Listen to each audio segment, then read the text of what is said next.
Muito boa noite a todos da Ciro Gomes Goiás. Aqui sou eu novamente, Paulo Henrique Faria. Hoje eu tenho a honra de conversar com 3 amigos progressistas, 3 amigos candidatos à vereança de Goiânia. Helder Dias, jornalista pela Rede. Andréa Gonçalves, advogada, membro da MT, candidata pelo PSB. E o meu grande amigo, futuro economista, e consultor de projetos, Marcos Antônio, do PDT. Muito obrigado pela presença e por ter aceitado esse convite aqui, galera. Obrigado pelo convite, Paulo. Estamos aí para discutir. Não sei se tem ordem para falar aqui, em quanto tempo, mas só para justificar. Pode falar. Só justificar, hoje, dia 9 de outubro, 80 anos do nascimento de John Lennon. Então, você, excepcionalmente, está me vendo com a camisa vermelha hoje, viu? Boa, da Inglaterra, né? Isso, cor do Liverpool, né? Cor do Liverpool e do English Team, que está aqui, né? O escudo. Só que o John Lennon torceu pro Everton, viu? Todos do Beatles não isso é lenda. Isso é lenda. Azul, então, ou seja, eu estou homenageando mais do que você. Mas é isso aí, estamos aí para colaborar com o debate, sempre é bom debater com todo mundo. Boa. E para a gente fazer uma campanha unidos aí pela coligação. Com certeza. Paulo, eu agradeço pelo convite e é uma satisfação estar com o Helder e com o Marcos para a gente bater um papo. Muito obrigada. Boa noite a todos. Boa noite. Sua vez, Marcos. Saudação inicial. Valeu, Paulo. Obrigado pelo convite. Um privilégio poder estar aqui nessa noite e poder conhecer os colegas aqui para a gente debater a cidade, ouvir as contribuições de cada um, com certeza aprender com eles e compartilhar o que a gente tiver aqui de experiência, para a gente fazer mesmo uma reflexão profunda sobre aquilo que é a cidade que a gente deseja. Com certeza. A gente está em casa, né? Porque nós somos membros de 3 partidos que são coligados, e assim, não só para essa eleição aqui em Goiânia, mas em várias cidades, Brasil afora, e muito provavelmente em 2022 também. Mas mais para o final a gente fala um pouco mais sobre isso. Eu começo perguntando o seguinte, vou fazer uma pergunta inicial e cada um de vocês faz a resposta que julgar melhor. Começo com o Helder. Helder, a sua plataforma, não só partidária, mas como de ativismo, é pela causa ambiental. O que você acha que Goiânia precisa fazer, para melhorar essa parte, né? Lógico, nós temos muitos parques, já chegou a ser uma das maiores cidades com maior número, maior concentração de área verde, de árvores no mundo, mas o que está acontecendo com o Goiânia? Por que está tão calor, né? E o que a gente pode fazer para melhorar essa condição? Vou fazer uma pergunta, na verdade, específica, né, para a plataforma de cada um de vocês. Então, começo com você, Helder, sobre isso.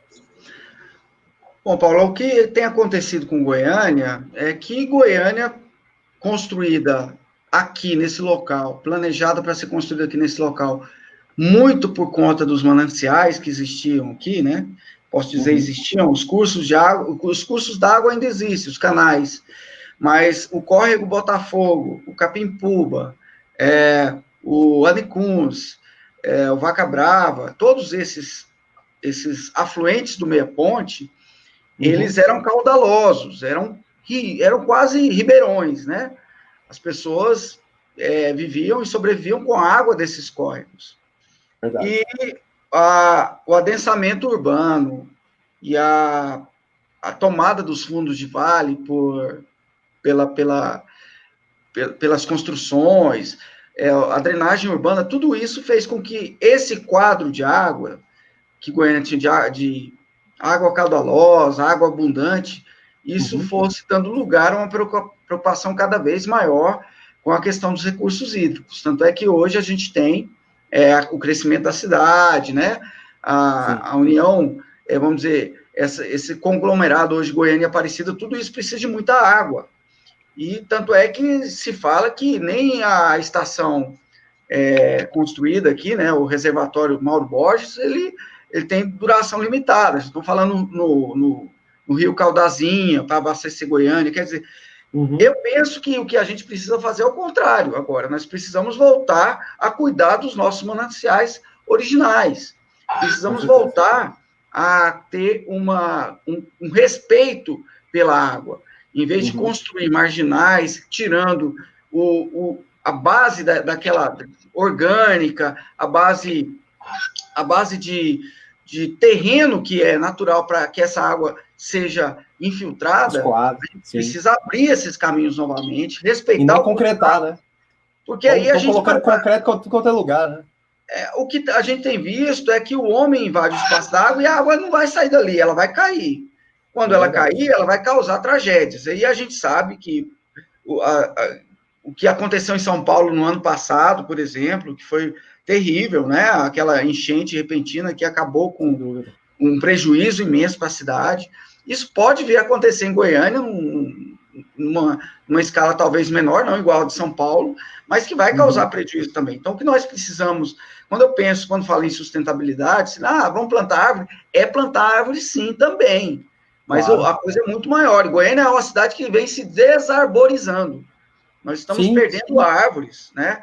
A pessoa, seja aquela perda pequena ali, aquela perda do morador que quer cortar a árvore da sua porta porque ela cai folha, né? Então, ou do comerciante que quer tirar a árvore da porta porque atrapalha a fachada do comércio. Os canteiros também, né? Eu tenho reparado que eles cortaram bastante árvores, né? Até essas medidas que eu ia te falar que são medidas de grande alcance, de grande...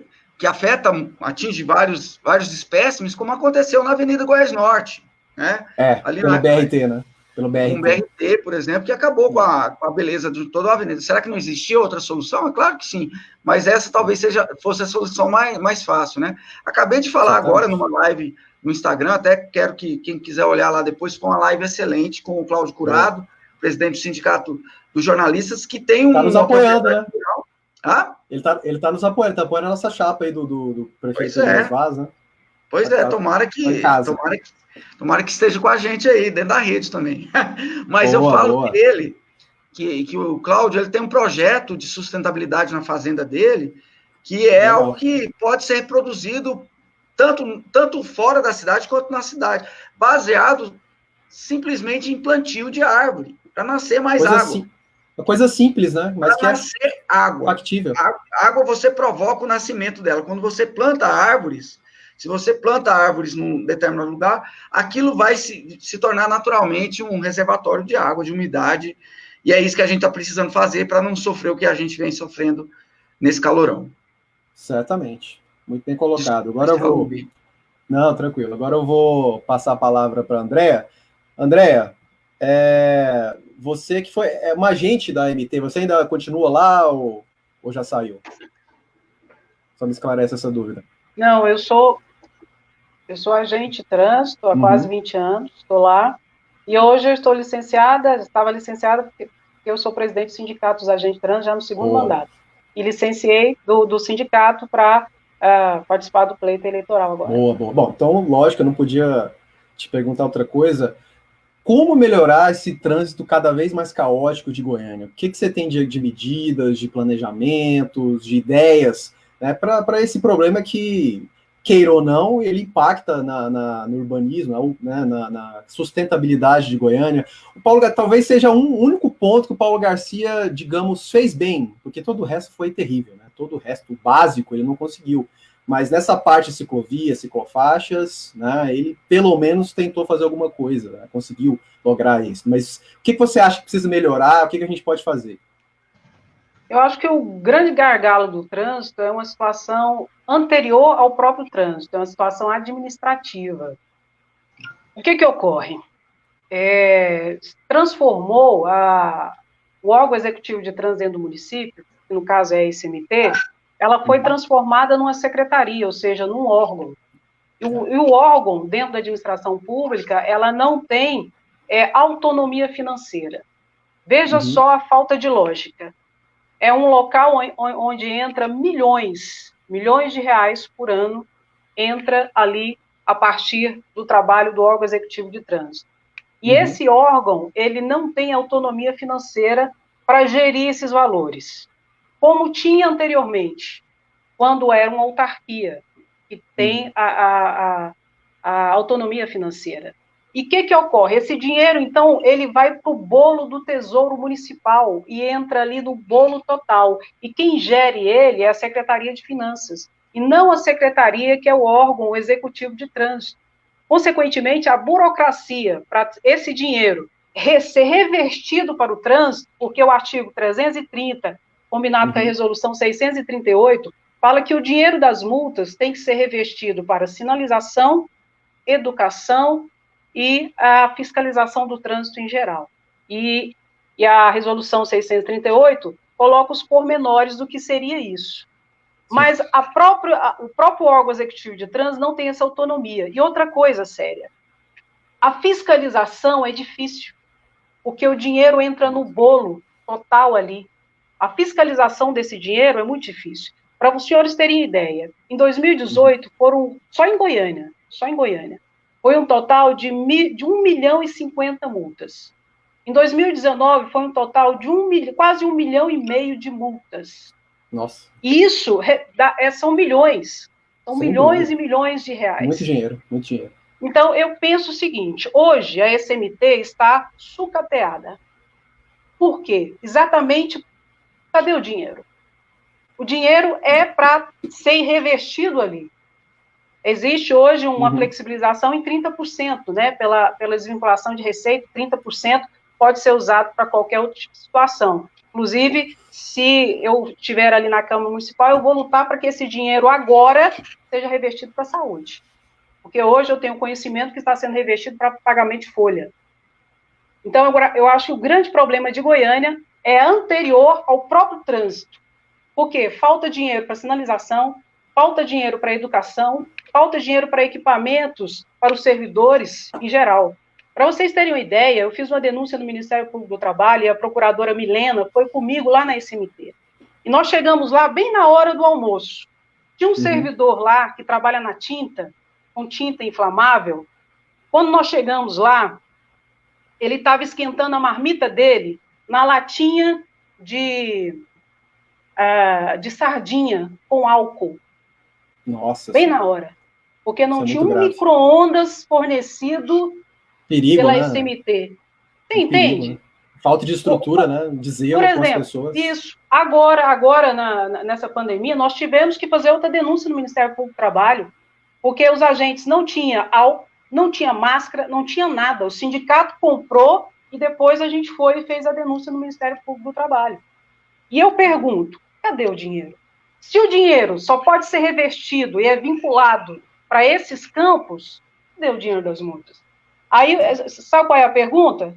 Ninguém sabe, porque a fiscalização é difícil. Né? Isso, a resposta, porque a fiscalização é difícil. O dinheiro entra ali no tesouro total ali e é distribuído, né? Falta transparência, né? Falta transparência. Exatamente. Então, eu acho que esse sistema do órgão executivo de trânsito ser uma secretaria, ele reverbera e faz com que o trânsito seja um caos, porque não tem investimento. E o dinheiro das multas é para isso. E ninguém aborda, né? Isso tem que ser abordado e tem que ser fiscalizado e cobrado. E, na minha concepção, isso tem que mudar. Tem que mudar. Com certeza. Concordo plenamente contigo. Acho até que o Elias já tocou, né, nesse ponto em algumas sabatinas, até no debate que teve ontem. Mais para frente vai falar um pouco sobre esse primeiro debate lá na SEG. Não sei se vocês já assistiram. Vocês assistiram? Eu assisti. Você assistiu, Helder, Marcos? Eu vi alguns trechos. Eu assisti na íntegra. A gente vai comentar um pouquinho mais pro final sobre ele. Foi interessante. E é uma pena que parece que vai ter pouquíssimos debates, né? Não só aqui em Goiânia, mas em várias cidades. É um absurdo, né? Concessões públicas simplesmente não vai ter debate esse ano. Não vão fazer debate. Isso é um absurdo, né? Não dá para conceder uma coisa dessa, né? Mas, enfim, depois a gente fala sobre isso. Marcos, agora vou levantar a bola para você cortar aí. Você que está se formando em economia, né, o que Goiânia precisa experienciar nessa parte de economia criativa? Né? O que a gente pode fazer para, digamos, trazer o emprego dos jovens, né, para aumentar, de certa maneira, né, o emprego para as pessoas, né, que são desempregadas. Está batendo em a casa dos 15 milhões já de desempregados. Isso de maneira formal, né? Mas em Goiânia, o que a gente pode fazer para melhorar? Não só, lógico, na parte do executivo, que aí cabe ao prefeito, mas também por conta do legislativo, né? Você enquanto vereador. Bom, Paulo, boa noite aos colegas mais uma vez. Obrigado aí pela oportunidade de comentar um pouco sobre isso, né? Bom, Paulo, a gente precisa entender que o momento que nós estamos passando no país e no mundo é um momento que, na história recente, exige da gente, de todos nós como sociedade, da gente como indivíduo, mas de cada um de nós como participantes da sociedade, uma dedicação e um esforço maior para a solução dos problemas, desde os mais simples até os mais complexos. Então, já está dado, por exemplo, que nós batemos recorde de desempregos esse ano. E nós ainda temos aí uma grande população que ainda está segurando as pontas com auxílio emergencial. Mas o auxílio emergencial, né? Que está para acabar. Acaba agora em dezembro. Também vai se encerrar o socorro às pequenas e médias empresas. Que demorou para chegar, né? Demorou muito para chegar. Foi muito demorou muito para chegar e foi difícil de acessar para algumas delas e também vai acabar logo. E as empresas não conseguirão manter algumas coisas. Então, o que está dado? Que nós podemos ter aí um agravamento do desemprego e uma baixa da renda das pessoas. Uhum. Então, as pessoas que estão, por exemplo, em situação de pobreza, em situação de extrema pobreza, são chamados vulneráveis, estarão mais vulneráveis às situações que podem acontecer a partir do ano que vem. Por que eu estou dizendo isso? Porque isso exige da gente, de cada um de nós, que nós estejamos preparados para pensar bem a cidade e procurar soluções. Então, a gente não pode deixar só para o governo federal pensar soluções para o emprego e a renda. Uma das plataformas que a gente está defendendo é que é possível a Prefeitura Municipal, com uma Câmara Municipal preparada, um conjunto de vereadores e vereadoras preparados, elaborar programas de incentivo, projetos e um conjunto de leis que podem aprimorar, ajudar na criação de emprego e renda a partir de empreendimentos locais ou a partir de atração de novas indústrias e empresas para se instalar aqui. Então, uma das plataformas que a gente está defendendo é essa plataforma. A gente está partindo de 3 perspectivas, né? Uma delas que é bem próxima aí daqui do que o Helder falou, que é a sustentabilidade, a justiça Green social. New Deal, né? É como se fosse o Green New Deal, né? Exatamente. Então, a gente quer o seguinte, olha, o emprego sempre foi importante. Tem um teórico da economia que a gente estuda bastante, chamado Paul Singer, e o Paul Singer sempre dizia que o brasileiro tem 2 grandes medos. O primeiro deles é a inflação, e o segundo grande medo do brasileiro é o desemprego.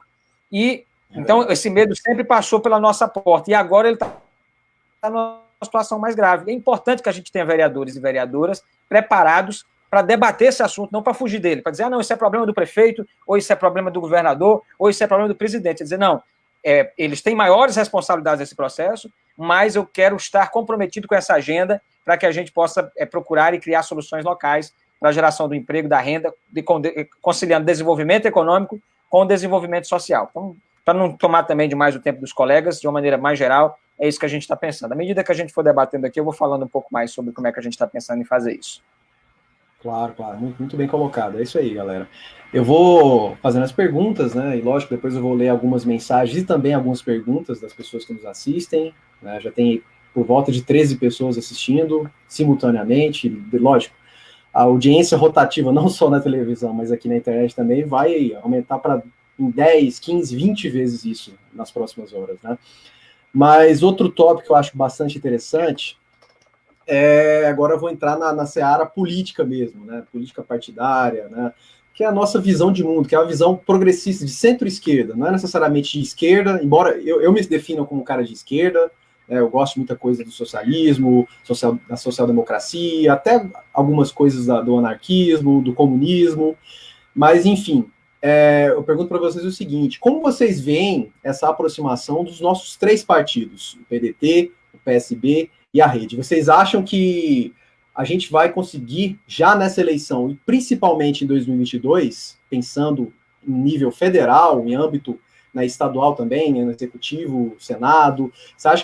Vocês acham que a gente pode fazer muitos nomes? A gente pode colocar, por exemplo, Ciro Gomes como presidente? Pode responder primeiro, Helder. É difícil, eu sei. Eu já respondo um pouquinho por você. Eu sei que é difícil, mas a gente pode sonhar? A gente conversou já sobre isso um pouco, um debate interno, né, Paulo? Meu sonho, na verdade, é maior do que esse. O meu sonho é que a gente consiga, num curto espaço de tempo, eu acho que isso é necessário. A visão que eu tenho é de que nós precisamos unir toda a esquerda, todo o campo democrático progressista num bloco só. A gente tem que chegar a um nível de democracia que, mesmo que a gente tenha tantos partidos, a gente consiga ter um candidato, e aí entra a questão da vaidade, né? Precisa despir da vaidade e ver quem tem melhor. Todos têm vaidade, né? Todos têm vaidade, né? Todos. Aí, o que acontece? A gente não pode repetir o que houve em 2018. Tanto no primeiro turno quanto no segundo turno. No primeiro turno, eu acho que o PT deveria ter feito uma sessão, né, como a Cristina Kirchner fez na Argentina. Isso. Né? Alberto Fernandes, né? Sim. Com Alberto Fernandes e ter apoiado o Ciro no primeiro turno. E aí, eu acho que o PT errou. No segundo turno, por outro lado, eu acho que o Ciro errou, sim, ao deixar de apoiar, mesmo que não ganhasse, ao deixar de apoiar o Haddad naquele momento e preferir se abster de opinião. Declarou voto no final, mas sem fazer campanha, porque isso, mais do que isso, tem que ser pensado em longo prazo, não naquela eleição só. Mesmo que perdesse, eu acho que mesmo assim, estava fadada, a gente estava fadado a passar pelo que a gente está passando, eu acho. Sim, sim. Era inevitável. Tudo que vem acontecendo desde 2013, o caminho era esse que a gente tem seguido. Agora estamos vamos dizer, no fundo do vale, espero eu. Espero que a gente não afunde mais.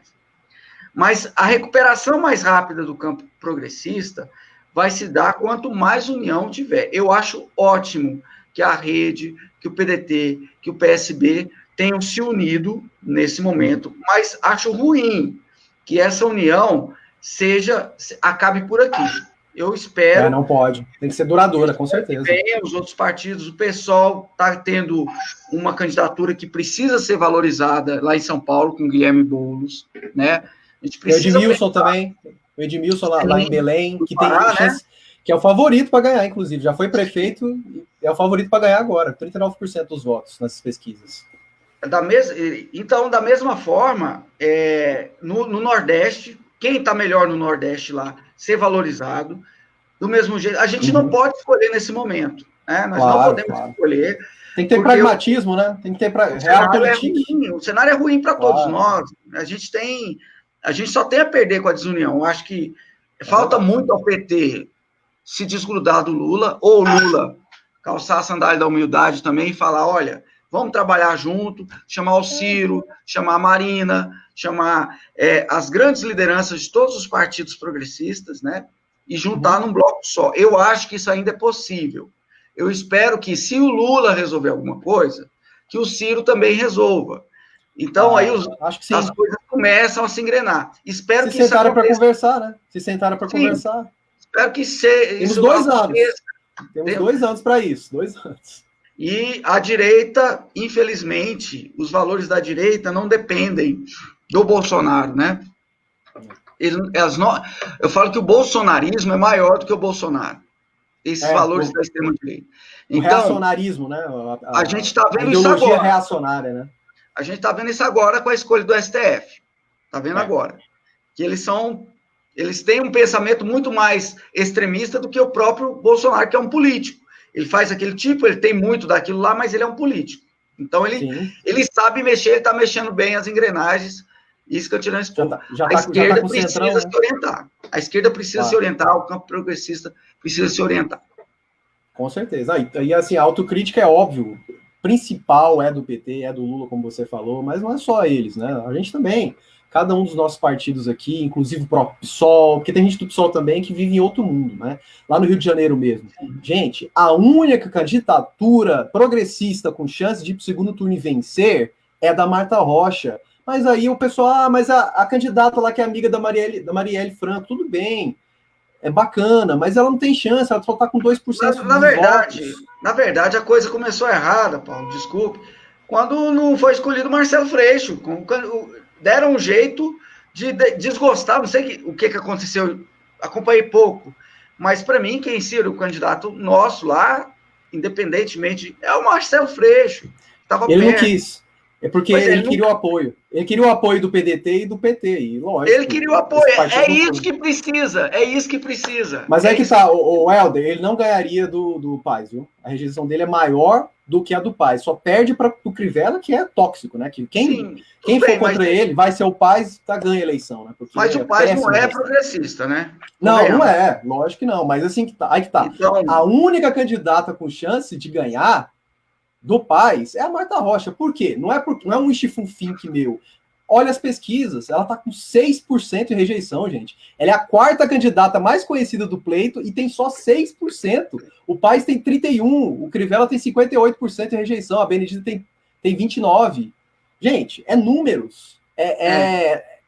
Gente, é só olhar as pesquisas. É a única candidatura com chance. E ela está empatada tecnicamente com o Paes hoje, não é? Ou seja, é daqui para ali, para ter um voto útil, como teve o Freixo, como você falou lá em 2016, ela ir para o segundo turno, e aí sim, quem sabe, né, uma outra eleição, né, um plebiscito, né, eu vou colocar no poder o menos pior, né, na maioria, na cabeça comum das pessoas. Então a Marta pode ganhar. Né, mas assim, eu vejo muita vaidade do PSOL, sobretudo do PT. Gente, a Benedita não tem condições, ela foi uma péssima governadora.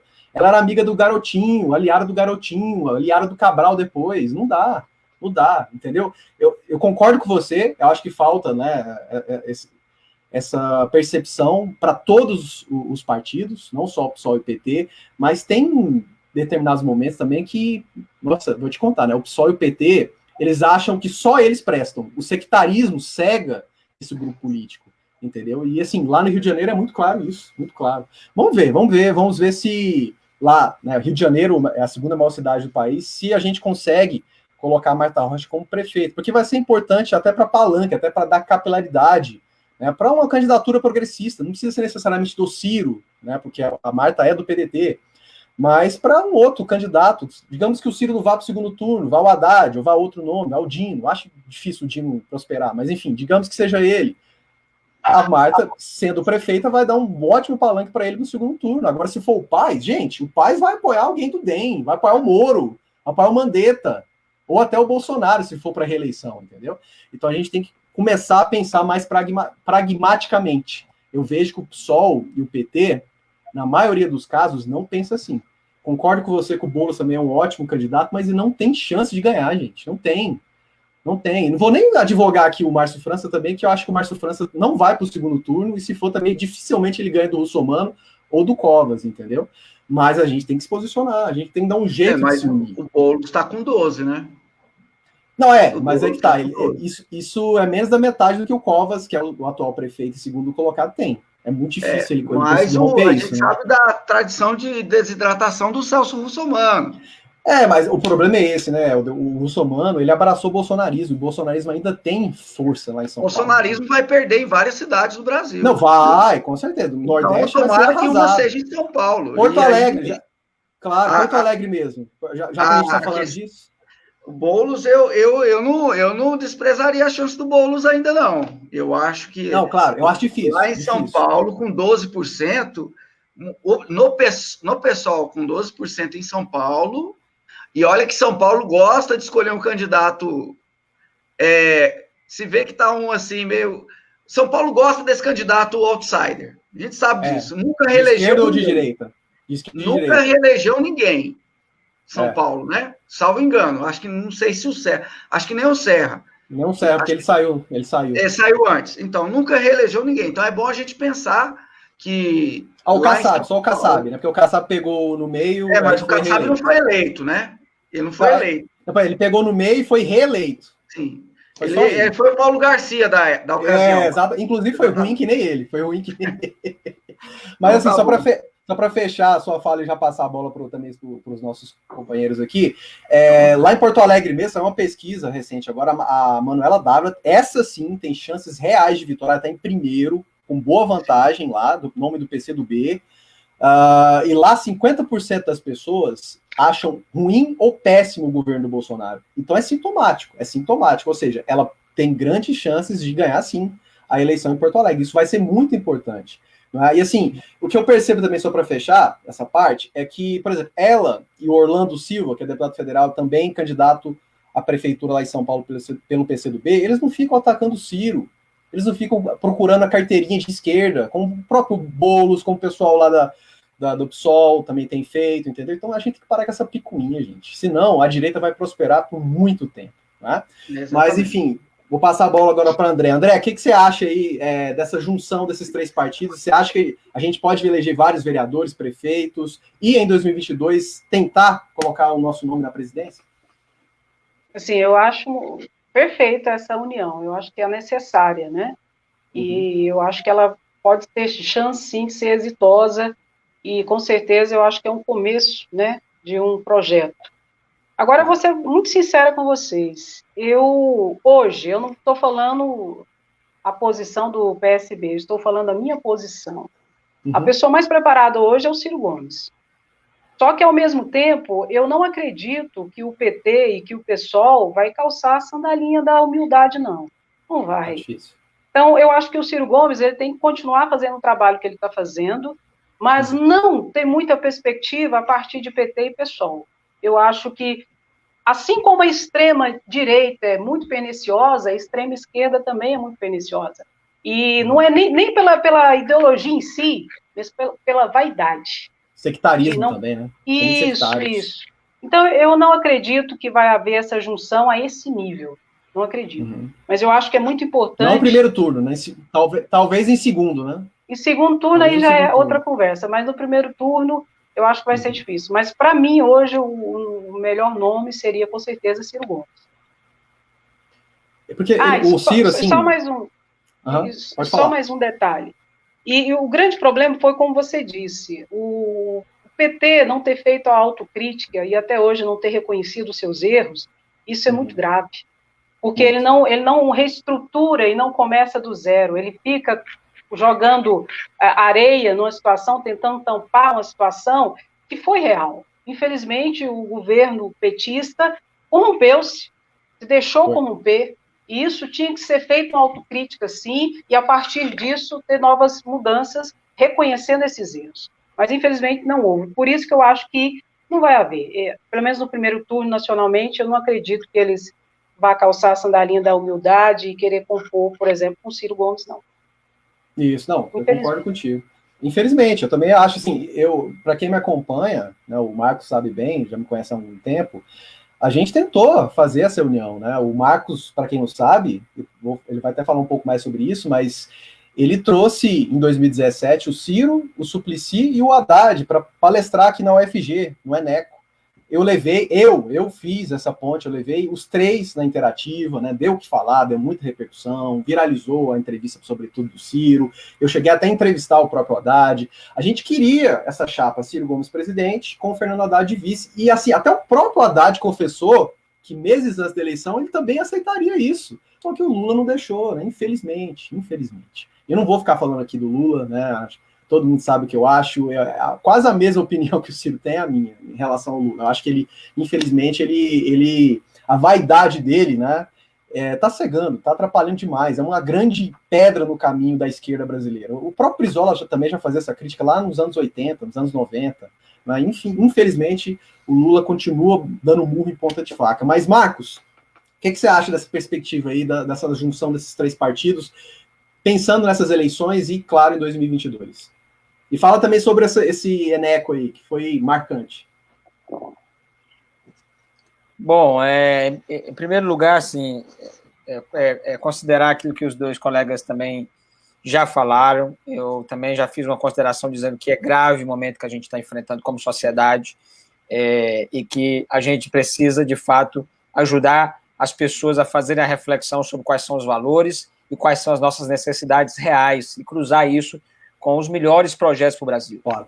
Nós estamos numa eleição, só para fazer aqui um parâmetro com a eleição de vereador, nós estamos numa eleição de vereador onde a gente vota, a grande maioria dos eleitores acaba votando ou por afeto, ou por vínculo familiar, ou por qualquer que seja outra natureza, e não em ideias.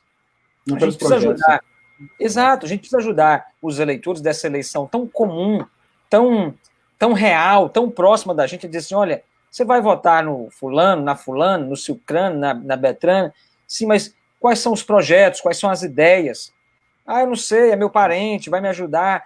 Se a gente não consegue ajudar o eleitor a evoluir nessa reflexão agora, nós não vamos conseguir ajudar o eleitor a fazer essa reflexão ali em 2022, a entender que nós estamos aqui com 14 milhões de desempregados, que nós temos um grande paradigma para vencer na geração do emprego e da renda, que nós estamos vivendo momentos críticos no meio ambiente, com essa questão dos incêndios, das queimadas, seja ela de maneira criminosa ou não vou entrar nesse mérito, mas é fato que está queimando. Basta ver a onda de calor que nós estamos vivendo no Centro-Oeste. Com certeza. Então, no Brasil inteiro está muito calor. Se a gente não ajudar o eleitor a fazer essa reflexão agora, por melhor que sejam os projetos em 2022, nós não vamos conseguir fazer com que as pessoas votem em projetos, em ideias, em exemplos e boas práticas. As pessoas vão continuar votando no Flamengo e no Fluminense, no Corinthians e no Palmeiras, ou no Vila Nova e no Goiás. Então a gente não pode, fazer isso, não pode ajudar. Como torcida, né? Então a gente tem um papel agora nessa eleição, uma eleição rápida, diferente, mas o nosso papel nessa eleição é preparar o eleitorado, preparar as cidades, as pessoas para a reflexão de 2022. Eu vejo que a aproximação entre o PSB, a Rede, o PDT e outros... PV também. Vamos falar mais desses que já sinalizaram para essa eleição, e a gente torce para que eles consigam caminhar juntos ali para frente, que eles têm condições de apresentar e fazer parte de um bom projeto para o Brasil. O Ciro Gomes tem apresentado um projeto de nacional desenvolvimento, que é um projeto que está concentrado na geração do emprego e da renda, de uma economia que não negligencia desenvolvimento econômico com falta de sustentabilidade, e nem tampouco desenvolvimento sustentável, mas que coloca o desenvolvimento social e sustentável dentro dessa agenda. O PSB tem contribuições extraordinárias para trazer nesse papel, há muitos anos vem governando o Pernambuco e tem feito um trabalho extraordinário no Pernambuco. A Rede tem feito essa reflexão da sustentabilidade, liderado o país nessa reflexão da sustentabilidade. Marina foi uma grande ministra, né? A melhor ministra do meio ambiente que eu tenho conhecimento. Né? E é uma das maiores expoentes mundiais desse assunto, além de tudo que ela influencia, e tem outros quadros dentro da Rede também, que também tem contribuições exitosas. Então eu vejo... Randolph, né? Randolph, essa turma toda. Eu acho que se a gente estimular essas pessoas a continuarem caminhando juntos, esses três partidos têm condição de apresentar um excelente projeto baseado em ideias, exemplos e trajetória. Né? Claro. Agora, isso também vai depender muito de como nós, como eu estou dizendo, estamos participando dessas eleições. Então, eu não vejo aqui conversando, não me vejo nessa noite conversando com nenhum concorrente. Eu me vejo conversando com colegas, e acho que o nosso papel... Né? Claro. Meu papel, o papel do Helder e o papel da Andréa é ajudarmos o eleitor goianiense e, em escala, o eleitor brasileiro a dizer assim, meu amigo, vamos fazer uma reflexão séria, não vote no cupincha, não vote na camaradagem, vamos votar na ideia, vamos votar no projeto, vamos votar em quem tem liderança, quem tem um histórico de serviços prestados à sociedade, porque senão a gente não vai conseguir tirar do Fla-Flu em 2020. A polarização não vai ser rompida, né, se a gente continuar assim. Por melhor que sejam as ideias, não vamos conseguir tirar a nossa principal função nesse momento. Claro. Antes de só continuar, fala um pouquinho sobre esse Eneco que eu citei aí, como é que foi a experiência? A gente tentou fazer essa união, né? Um embrião do... Sim, é verdade. Bom, em 2017 nós realizamos aqui em Goiás, em Goiânia, o Encontro Nacional dos Estudantes de Economia. Reunimos estudantes de economia do país inteiro e profissionais de economia também. E nesse encontro vieram aí mais de 42 expoentes de todo o Brasil, gente de fora do Brasil, um diretor do Banco Mundial passou por aqui, para a gente fazer uma reflexão, onde nós discutimos um tema central, que era a amplitude das soluções que o Brasil precisa para que a gente possa sair da condição e do cenário em que nós nos encontramos. E aqui nós trouxemos o Otaviano Canuto, que era diretor do Banco Mundial, trouxemos a Helena Margarido, que era do Bitcoin do Brasil, trouxemos o Eduardo Suplicy, que há muitos anos trabalha com o projeto de renda básica cidadã, trouxemos aqui o Ciro Gomes, que vem falando sobre um projeto nacional de desenvolvimento, trouxemos o Haddad, que tinha recém perdido as eleições em São Paulo, mas foi o maior ministro em termos de tempo, né? O ministro da Educação e duração de tempo à frente do Ministério, trouxemos ele também para falar sobre isso e sobre o programa que ele implementou na cidade de São Paulo. Então, foi um grande evento, era um evento restrito a estudantes, nós abrimos isso, nós falamos, vamos trazer para a cidade. Então, a cidade pôde participar, teve ampla divulgação nos jornais impressos. Mais de 1.000 pessoas, né? Nas principais palestras, foram mais de 1.000 pessoas, né? Sim. E a gente teve a oportunidade de fazer um bate-bola, nós temos uma coleção de entrevistas, uma batata quente que a gente fez com cada um deles, nós perguntamos, olha, qual que é a sua opinião? Perguntamos para o Haddad qual que é a sua opinião sobre o Ciro, perguntamos para o Ciro qual que é a sua opinião sobre o Haddad, já ali tentando... se elogiaram. Eles se elogiaram. Perguntamos para o Suplicy o que ele achava dos caminhos que o PT estava tomando, o que ele achava que... Ele falou da autocrítica, né? Ele falou da autocrítica, inclusive, ao meu lado, na Rádio Interativa. Ele falou, acho que a gente deveria fazer uma espécie de prévias, como o Partido Democrata faz lá nos Estados Unidos. Quem tiver melhor, por conta própria e não pelo partido, tem que ser o candidato. Todo mundo sabia, né, que, tirando o Lula, o nome mais forte era o Ciro. O Haddad do PT. Gente, o Haddad, ele não tem votos dele. Os votos são do PT. O Ciro teve 12%, mais de 3 milhões de votos dele. Não foi voto a reboque do Lula. Mas, infelizmente... o que prosperou foi o hegemonismo, né? E a gente não pode repetir esse erro em 2022. Né? Não é? Exatamente. Você queria completar foi um grande evento, coisa? Foi muito bom. Não, é só para dizer que foi um grande evento, foi muito bom, fizemos reflexões importantes para a cidade e para o Brasil. Precisamos fazer outra, hein? Precisamos tentar fazer outra. Né? Vamos trabalhar nisso.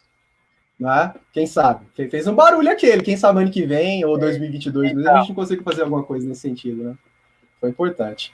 Muito bom.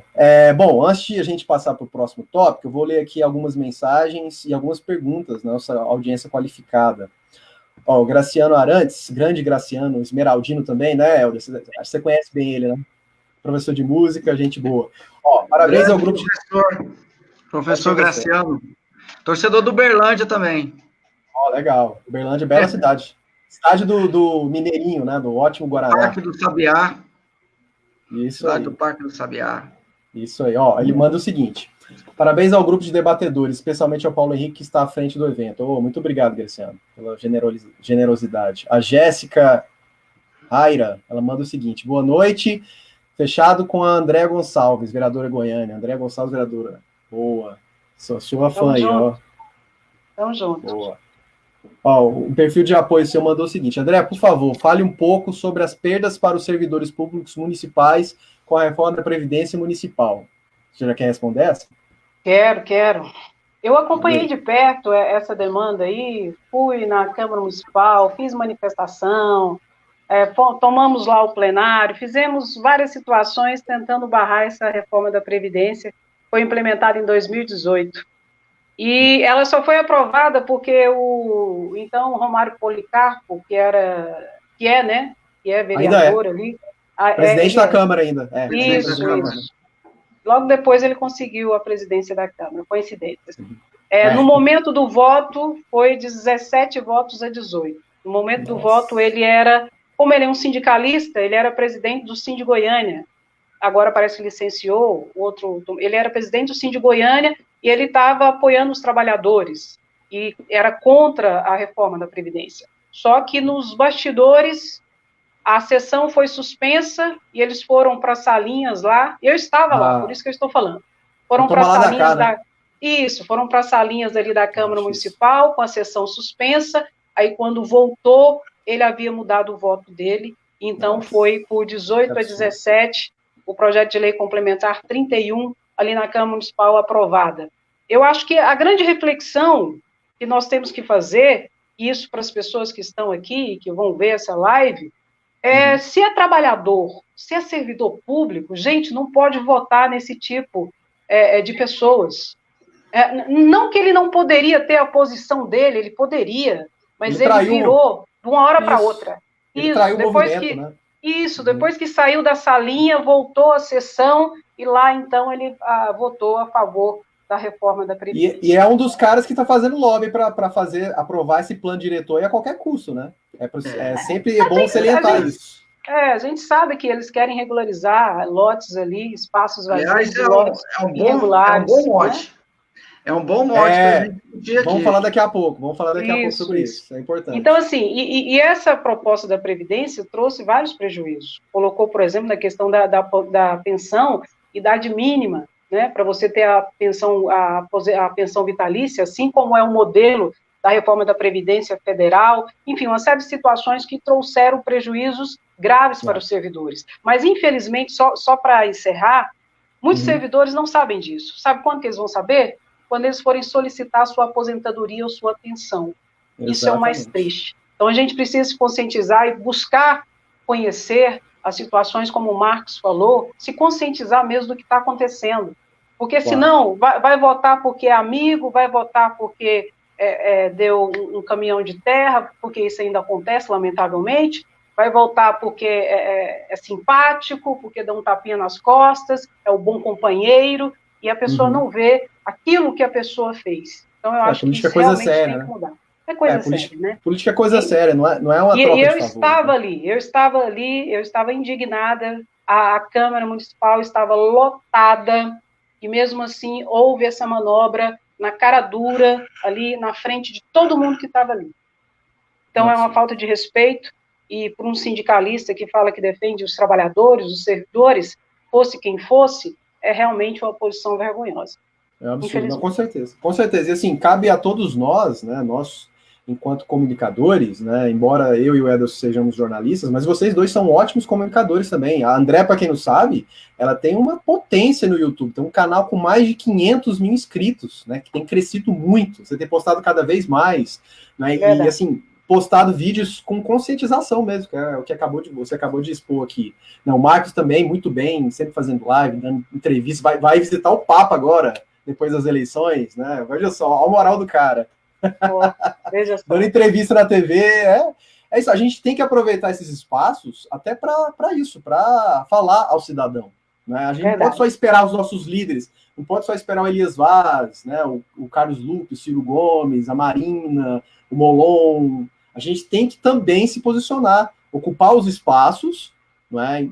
Principalmente quando a gente faz o papel de comentarista, como o André faz também lá na Interativa, no Papo Cabeça. Eu já fui também algumas vezes, o Marcos já participou da programa da Rádio Bandeirantes. O Helder, né, você trabalha ou trabalhou na Sagres, o Helder? Tem essa dúvida. Cara, eu na verdade, participei durante alguns meses lá, né, foram mais de 6 meses do programa de debates à tarde, chamado Sala de Imprensa, e durante um mês eu fiz a substituição do Geliezer Paulo, meu amigo também, agora na Rádio Bandeirantes, grande comentarista, aliás, um abraço para ele, durante um mês lá na mesa de debate esportivo do meio-dia lá. O pessoal da Sagres é excepcional, né? Inclusive, para mim, hoje é uma referência em jornalismo de análise, de tudo aqui em Goiás. A Cileide é uma ótima, né? Acho que ninguém discorda da. Muito boa. O Salomão também é muito bom. O Salomão, para mim, é um dos melhores. Foi o mediador ontem, né? Ele foi o mediador do debate ontem, né? Ele é o âncora mais desenvolto que eu conheço aqui em Goiás. Ele fala bem mesmo. O rádio, acho que também para televisão serviria. E também repórteres como Samuel Straioto e tantos outros. Fez pós comigo. O Samuel fez pós-graduação comigo em história. Ótima pessoa. Petras, que saiu de lá também, Petras de Souza. Gente boa também, conheço. E toda a turma lá. Então, é só mandar um abraço. André Isaac é o que eu falo. Se alguém acha que tem jornalista comunista aqui, é porque não conhece o André Isaac. Então, já troquei ideia com ele. Já troquei. Assim, eu gravei. Parceiro, grande camarada, né? Ele é um cara. E tá nos apoiando, viu? Tá nos apoiando. Eu vi no Twitter. É isso aí. O André, eu gravei com ele no final do ano passado para o meu programinha, o Resenha Ferrenha, falando só sobre futebol, mas no pós a gente conversou sobre política. Ele pensa a mesma coisa. Não, ele tem uma visão. Ele é progressista mesmo. Ele, na época lá que ele foi para a Rússia, ele postou lá as coisas lá do Lenin e tal. Ele causou na rede. Isso. Né? A gente tem que fazer como os atletas da NBA, trazer de volta o progressismo, a visão de mundo humanista para o esporte, não só para o basquete, mas para o futebol também, gente. A gente não pode perder esse soft power, né, a nosso favor. E colocar aqui, já que você falou nisso, né, o que aconteceu com a Carol. Nossa, a Carol Sonnenberg no vôlei de praia, absurdo, né? repúdio ao que o STJD fez, né? A gente tem que falar isso, que quando houve a outra, porque se fosse por uma questão esportiva, né? Pois é. O imbecil do Felipe Melo, logo depois que o Palmeiras foi campeão em 2018, tá lá, capitão, voto de 17, nosso presidente. Aí quando a Carol, né, tinha acabado de ser campeã, de forma legítima, fala, fora Bolsonaro, ela vai sofrer essas sanções? Que absurdo que é esse? A CBV tá saindo pior do que a CBF, né? Veja só.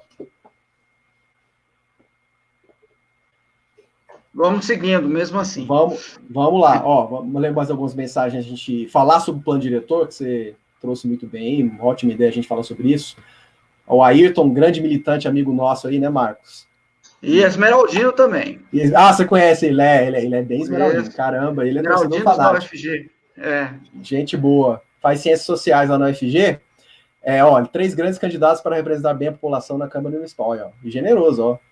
Isso aí, cara. Isso aí. Luiz, doutor André mandando bem. Luiz, muito bom. Deixa eu ver o que mais aqui. Um abraço. João Alves, boa noite, André Gonçalves. Precisamos de pessoas como você para nos representar na Câmara Municipal de Goiânia. O pessoal da André aí vem em peso, hein? Obrigado, João. Um abraço. Bom, tem fã também aqui do Helder. Do Cineia Teixeira de Moura. Helder Dias, 18123. Boa. É fácil o número de vocês, né, para decorar. Não precisa nem de colocar na colinha, né? É muito fácil de pegar, né? 12500, 18123 e 40777. Muito fácil. Tem que ser fácil, né? Ajudar o eleitor também. Tem um Deagle chiclete e um número fácil, uma boa comunicação. Ajuda bastante. Ajuda. E não precisa mais de santinho, ficar distribuindo santinho, jogando santinho na rua. Deus, gente. E o santinho agora, embora a gente ainda vai ter que fazer algum mecanismo, né, para entregar o material impresso, mas a impressão foi a entrega mão a mão dos santinhos, ela foi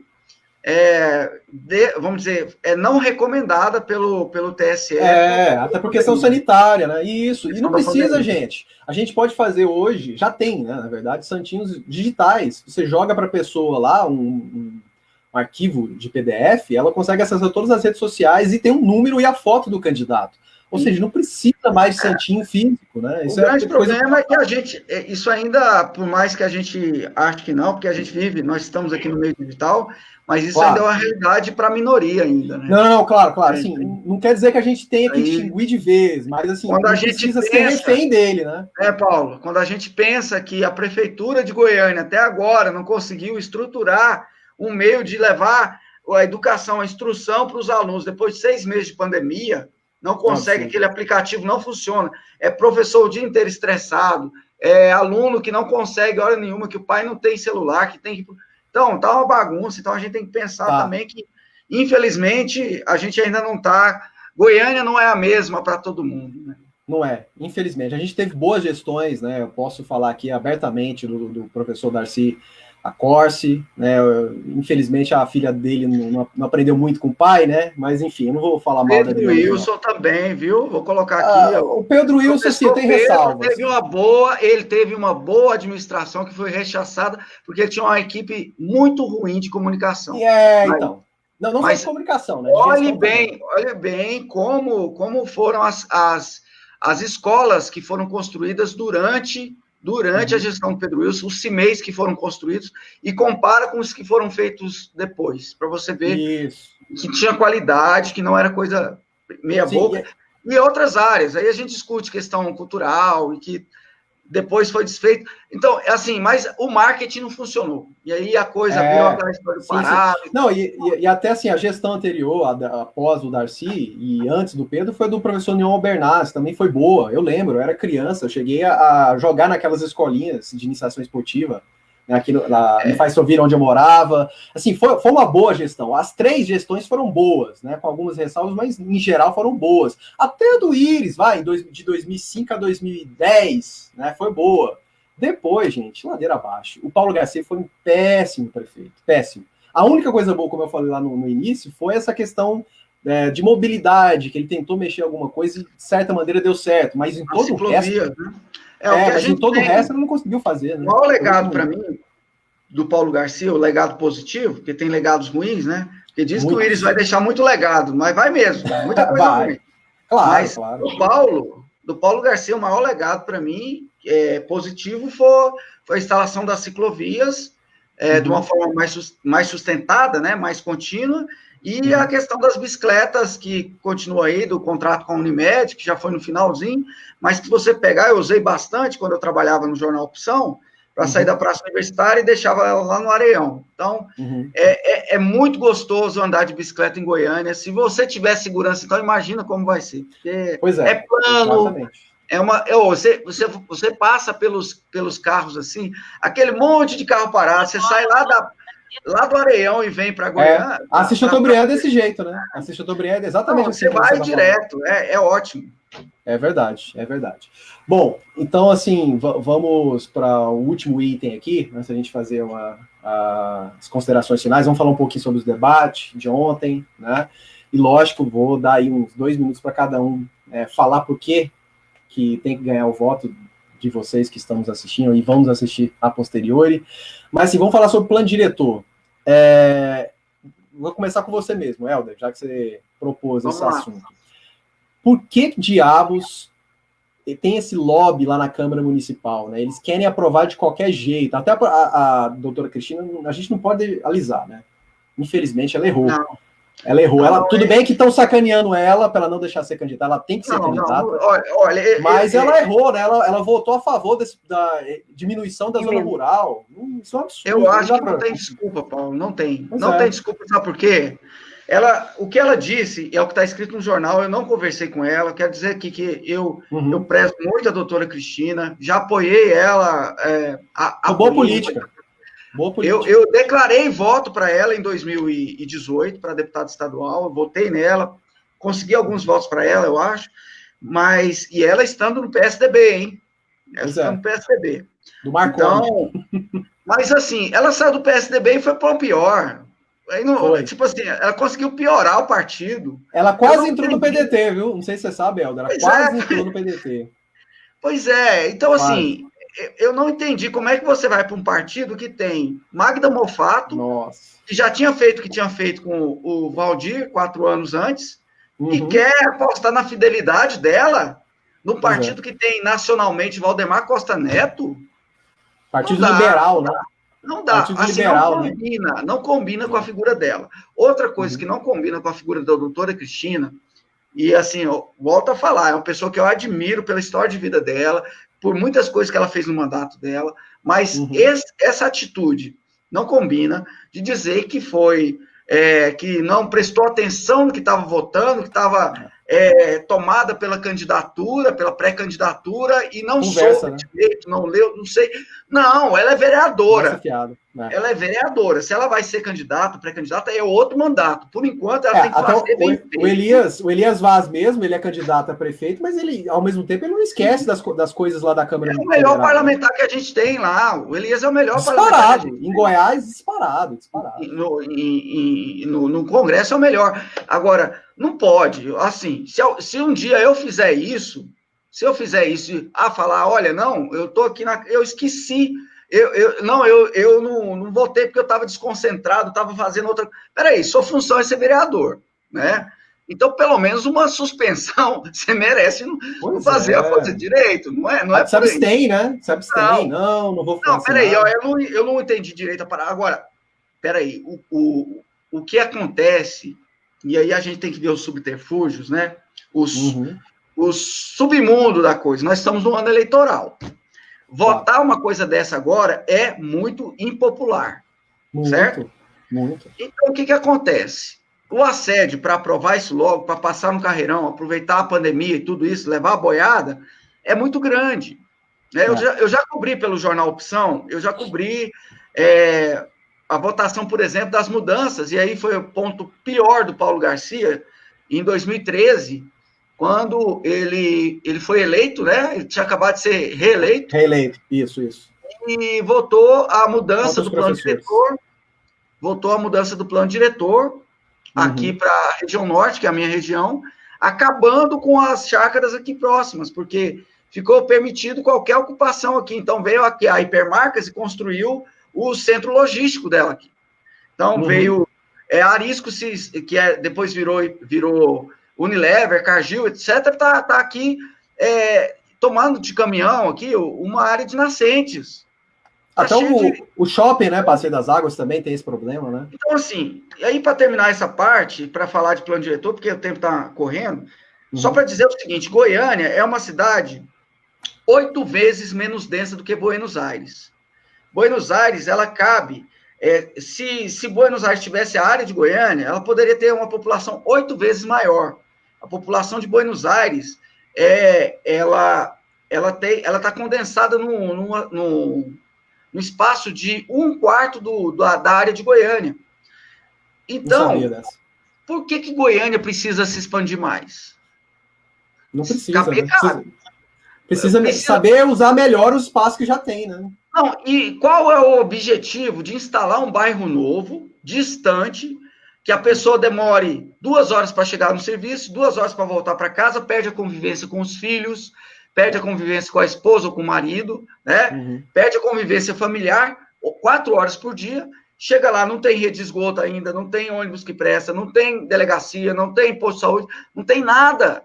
Então, e se tiver isso tudo, quando tiver isso tudo, imagina o custo que vai ser para o município para construir e para manter essa estrutura. Então, uma cidade compacta é tudo que a gente precisa para gastar menos com o custo-benefício da cidade. Então, vai tudo na contramão. Não tem justificativa aumentar mais a cidade em 32% da área. Imagina você ter uma Goiânia e mais 1/3 do que já tem. Não faz sentido nenhum. Como é que esse povo aprovou isso? Eu não entendo. E foi uma emendinha, foi essa questão da salinha lá, que a gente Jabuti, sabe, né? Então Jabuti vai pra salinha, vai ali na salinha, vamos conversar na salinha. Essa salinha, então não tem... É bom salientar que, por exemplo, Paulinho Graus, que é o nosso presidente metropolitano, né, quase foi vice aí do Elias, que está ajudando muitos vereadores, ele votou contra esse plano diretor. O Elias Vaz, enquanto vereador, para quem não sabe, o Elias Vaz foi vereador de Goiânia por 18 anos, só saiu para virar, né, deputado federal, também votou contra. 2001 a 2018. Isso, ele também votou contra, né, até o Cajuru votou contra. Né? Então, assim, gente, prestem atenção em quem você vai votar nessas eleições. Se você não gosta do Bolsonaro, se você é contra tudo que ele representa, também não vote em candidatos que apoiam o Bolsonaro. Não só prefeito, mas é vereador. Tem candidatos a prefeito, vou numerar 3 aqui para vocês. Vanderlan, Major Araújo e o Gustavo Gaia. O Gustavo Gaia, já até debati com ele, é uma pessoa deplorável, entendeu? Ridícula. Então, assim, prestem atenção em quem que vocês estão votando. O voto de confiança, como o André falou, não é só para quem você gosta ou quem te trata bem, é para quem tem condições de fazer um bom desempenho na Câmara ou na cadeira de prefeito. Vamos passar essa bola agora para os outros candidatos aqui. André, o que você acha sobre essa questão do plano diretor, que é muito polêmica? Não sei se você viu, a gente fez recentemente uma live aqui mesmo na Ciro Gomes Goiás com a Maria Esther, que é uma grande especialista, quase foi candidata a prefeito, o próprio Paulinho Graus e o Pedro, que também é arquiteto urbanista, especialista nessa área. Eles destrincharam todo esse problema que o Helder acabou de falar aqui. Mas o que você acha sobre isso, André? Depois eu volto para você, Helder, antes de passar para o Marcos. Eu percebo uma grande dificuldade, né? O plano diretor já era para ter sido revisado, atualizado, revisto desde 2017, né?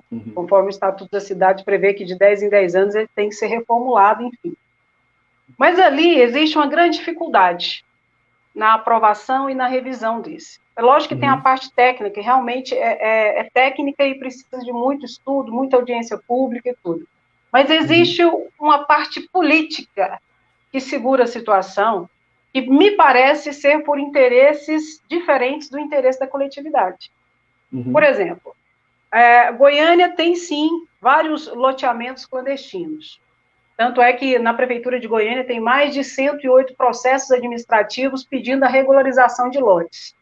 Isso está previsto ali no plano diretor para sua regularização. Só que qual é o problema? Eles aproveitam essas brechas e colocam a expansão de outros lotes, a possibilidade de abertura de nova expansão urbana. Goiânia hoje tem 61% da área total urbanizada e 39% rural. E esse é o problema. E aí parece que, se eles não conseguirem isso, aí parece que eles travam a pauta. Aí a coisa não anda. Exatamente. Parece que eles querem tirar uma vantagem de qualquer forma, de qualquer tipo, ali a partir do plano diretor. E como ele é muito complexo, porque é complexo, as pessoas acabam não percebendo essa situação. Eu, por exemplo, gosto muito da doutora Cristina, a conheço, mas um vereador hoje que não tem cargo na diretoria, ele tem de 14 a 18 assessores. Eu já fui assessora jurídica ali durante 1 ano. Então, assim, deixou passar sem ver, isso não cola, né? Não cola, infelizmente, não cola. Isso não cola. Pegou muito mal para ela, né? Pois é. Infelizmente. Então, assim, eu acho que isso tem que ser muito bem fiscalizado pelos novos vereadores que entrar ali. Porque a situação do plano diretor é grave. E querem, ao meu ver, querem tirar vantagem. A partir da especulação imobiliária, a partir de regularização, a partir de pessoas com alto poder aquisitivo que têm esse interesse na expansão urbana. Então, a gente tem que ver toda essa situação. Para você ter ideia, tem 61 mil lotes vazios em Goiânia que não cumprem a sua função social. Aí, da outra banda, tem o quê? Tem a falha na fiscalização.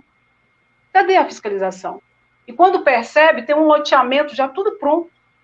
Isso, como o Helder disse, é um custo muito alto para a máquina pública, para a máquina política. Essa distância, né? Então, realmente, eu acho que a gente tem que vigiar bastante ali e não vai sair tão cedo esse plano diretor, não. Se não houver renovação na Câmara Municipal, aquelas mesmas figurinhas que estão ali, só vai aprovar esse plano diretor se tiver a salinha. E o toma lá da cá. Exatamente. Pró-empresários, pró-especulação imobiliária, como você bem trouxe aí, né? Isso, infelizmente. Se dependesse dessas pessoas, Goiânia só teria prédio, né? Só teria grandes empreendimentos e dane-se o resto, dane-se a mobilidade, urbanismo. Esprairados, e loteamentos esprairados, sem preocupação de ter equipamentos públicos ou não. Onde o pobre, aquela pessoa com mais vulnerável, é que vai sofrer, é que não vai ter condições de ter ali uma UPA, um cais, nada, iluminação, esgoto, nada, e ela que vai sofrer lá na ponta. Exatamente. E tem um grupo por trás disso ganhando, que é o dono do lote, que é quem autorizou, que quem está especulando, e isso, infelizmente, perpassa e passa dentro da Câmara Municipal hoje, lamentavelmente. Com certeza, e lógico, também passa pelo prefeito, né? Nada é em vão, nada passa assim, fica debaixo do nariz do prefeito, sem que ele saiba, né, Iris? A gente sabe que ele também deu muito, ele sabe de tudo, ele deu muito também de Joãozinho sem braço, né? Mas assim, enfim, vai se aposentar, né? E vamos ver quem vai entrar no seu lugar. Espero que seja o Elias Vaz, né? Mas vamos ver qual vai ser, né, a escolha do eleitorado goianiense. Helder, você quer complementar antes de eu passar para o Marcos? Não, é só complementar isso mesmo. A questão que infelizmente, a nossa educação, o jeito que ela é conduzida, ela não permite as pessoas enxergarem o que acontece de fato quando ela ganha um lote lá no Jardim do Cerrado, né? Ela ganhou o lote. Para ela vê o ganho imediato. Assim, né? Aí ela morava de aluguel, vamos dizer, ela morava de aluguel no setor norte ferroviário. Ali, trabalhava, por exemplo, na Feira Hippie, ou ali num daqueles... sim. Ou na Bernardo Saião, ou na...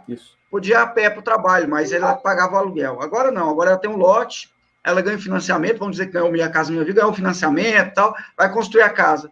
Mas o que ela vai gastar de ônibus, o que ela vai perder de tempo, é um prejuízo que nada paga. Como... Não tem qualidade de vida, né? Não tem qualidade de vida. Vocês não são da minha época, né? Vocês são mais novinhos.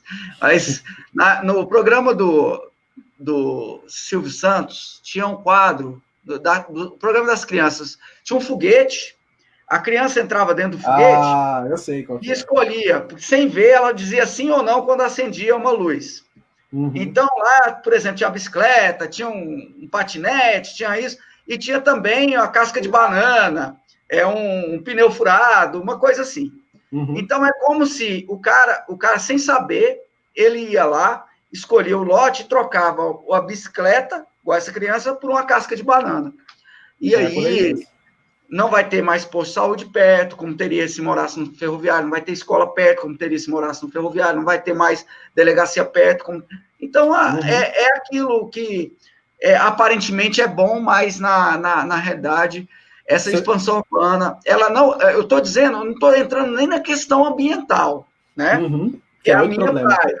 Que é a minha praia. E aí a gente vai falar de outra coisa. Estou entrando só na questão social, para a gente falar do que é o prejuízo da expansão urbana para Goiânia. Com certeza. Já entrando nessa seara, dando um gancho aí para o Marcos responder também.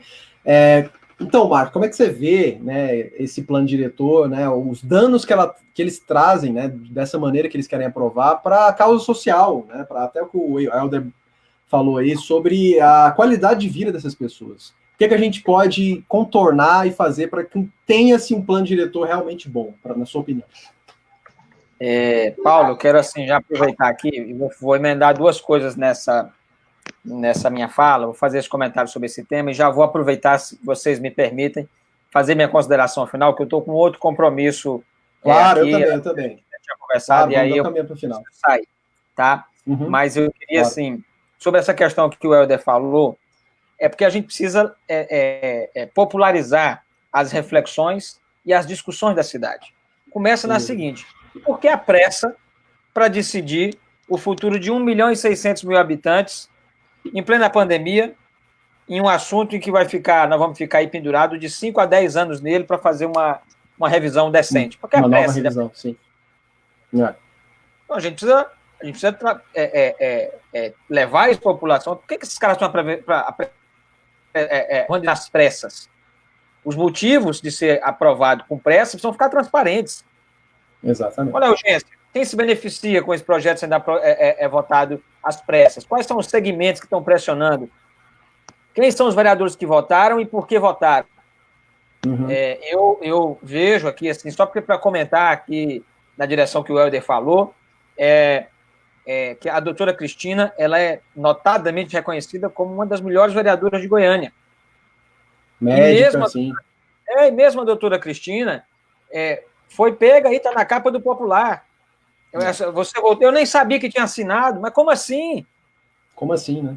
Como é que você exerce o cargo e não sabe o que você assina, né? A gente tem uma admiração pela trajetória de vida da doutora Cristina, não tem nada a ver com isso.